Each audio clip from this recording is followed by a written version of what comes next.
السلام علیکم ورحمۃ اللہ وبرکاتہ۔ مدیہ الطاف کراچی سے یہ بہن سوال کرتی ہیں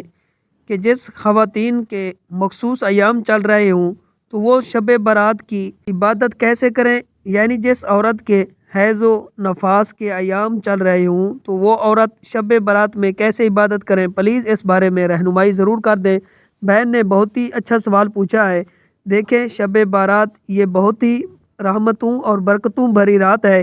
اس کا ایک لمحہ جو ہے وہ بے شمار نعمتوں سے بھرا ہوا ہوتا ہے، کیونکہ نبی کریم رؤوف الرحیم صلی اللہ علیہ وآلہ وسلم نے ارشاد فرمایا کہ شب برات میں اللہ رب العزت بنو کلب قبیلے کی بکریوں کے بالوں سے بھی زیادہ اپنے گناہ گار بندوں کی بخشش فرماتا ہے۔ اس طرح سے ایک اور حدیث مبارکہ ہے جس کے راوی حضرت علی شیر خدا ہے۔ آپ فرماتے ہیں کہ نبی کریم رؤوف الرحیم صلی اللہ علیہ وآلہ وسلم نے ارشاد فرمایا کہ نصف شعبان، یعنی شعبان کی 15ویں شب برات میں قرات کرنا، قیام کرنا اور دن کا روزہ رکھنا،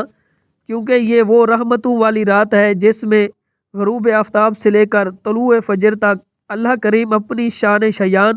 کے مطابق آسمان دنیا پر نزول فرماتا ہے، اور پھر اللہ کریم کی طرف سے یہ اعلان کیا جاتا ہے کہ ہے کوئی مجھ سے رزق طلب کرنے والا، میں اسے رزق عطا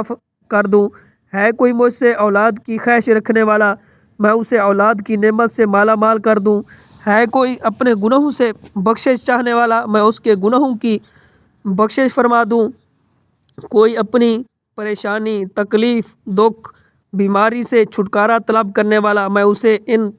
سب مشکلات سے نجات عطا فرما دوں۔ تو یہ باقاعدہ ساری رات اعلان کیا جاتا ہے اللہ کی طرف سے۔ سامعین مکرم، یہ اتنی ہی بابرکت رات ہے، اس لیے جن عورتوں کے مخصوص ایام چل رہے ہوں تو ان کو اس رات میں کیسے عبادت کرنی چاہیے، وہ عورتیں کون سے عمل کر سکتی ہیں، اس رات سے فائدہ اٹھا سکتی ہیں تو ثواب کما سکتی ہیں۔ یاد رکھیے کہ یہ بات تو کلیئر ہے کہ شریعت مطہرہ نے مخصوص ایام گزارنے والی عورت کے لیے نماز پڑھنے سے منع کیا ہے۔ وہ روزہ نہیں رکھ سکتی، قرآن کریم کی تلاوت نہیں کر سکتی، پھر اس کے لیے یہ سارے کام جو ہیں یہ کرنا جائز نہیں ہے۔ ایسی عورتیں مسجد میں داخل نہیں ہو سکتی، بیت اللہ کا طواف بھی نہیں کر سکتی۔ اس کے علاوہ باقی جتنے بھی نیک اعمال ہیں، یعنی جس طرح درود پاک پڑھنا، کلمہ طیبہ کا ورد کرنا، اللہ اکبر کہنا، الحمدللہ کہنا، سبحان اللہ کا ذکر کرنا، یہ کام ان کے لیے جائز ہیں، یہ کام وہ عورت کر سکتی ہے۔ اس لیے علماء کرام نے یہ لکھا ہے کہ جہاں خواتین کو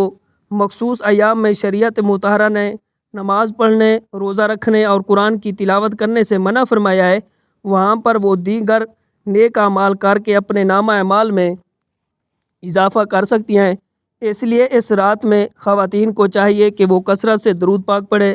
ذکر و اذکار کریں، اپنے لیے، اپنی اولاد کے لیے دعائیں کریں، یہ بالکل جائز ہے۔ لہٰذا خلاصہ کلام یہ ہے کہ شب برات ہو یا باقی ایام ہوں تو ان میں جب عورتوں کو مخصوص ایام ہوں، حیض و نفاس والے دن ہوں، تو وہ عورتیں نماز، روزہ اور قرآن کی تلاوت کرنے کے علاوہ ذکر و اذکار، کلمہ طیبہ، باقی ذکر و اذکار کر سکتے ہیں، ان کے لیے کرنا جائز ہے۔ تو امید ہے بات سمجھ آ گئی ہوگی۔ اللہ پاک عمل کرنے کی توفیق عطا فرمائے۔